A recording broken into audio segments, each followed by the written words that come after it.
ओम शांति। आज 19/3/2024 साकार महावाक्य। मधुर संतानगण, जेपरी बाप दादा उभय निरहंकारी एवं देही अभिमानी अटंती, सेहीपरि फॉलो फादर कर अर्थात निजर पिता को अनुकरण कर, तेबे सर्वदा उन्नति होई चलिबो। प्रश्न, उच्च पद पाइबा पई केउ कथा प्रति सावधान रहिबा जरूरी अटे? उत्तर, उच्च पद पाइबाकू हेले ध्यान रख जे मनरे मध्य काहाकू मो द्वारा दुख न मिलू। 2 नंबर, कौनसी भी परिस्थिति रे क्रोध न आसू। 3, बाबांकर संतान होई बाबांको कार्य बाही रुद्र यज्ञ रे जेपरी विघ्न रूप न हुए।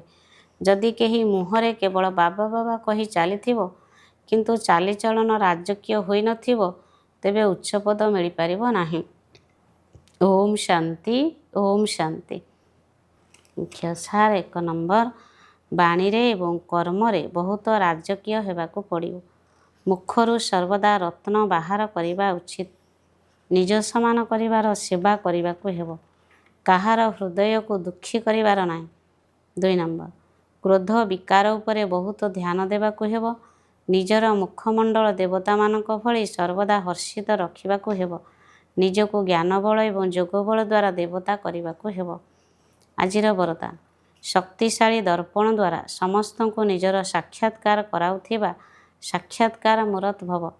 जेपरी दर्पण सम्मुख को जी भी जाई थाए ताको निजर साक्षात्कार हो जाई थाए, किंतु दर्पण जदि शक्तिशाली होई नथिबो तेबे प्रकृत रूप देखा जिबा परिवर्ते अन्य प्रकार रूप देखा जाई थाए। पतला लोक होइथिबो किंतु मोटा देखा जाउथिबो।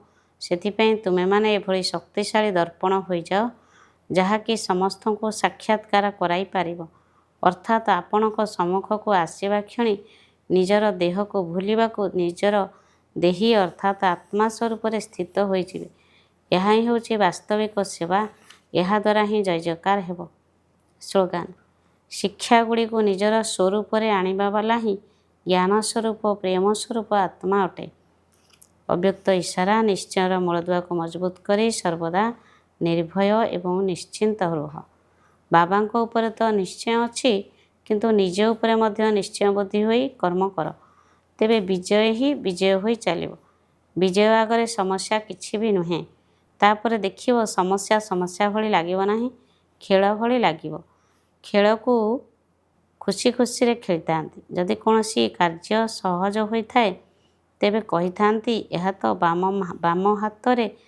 बाम हातर खेल अर्थात अति सहज अटे। सेहीपरि यह मध्य बुद्धिर खेल होई जिवो एवं खेल को देखि भयभीत हेबो नाही। अच्छा, ओम शांति।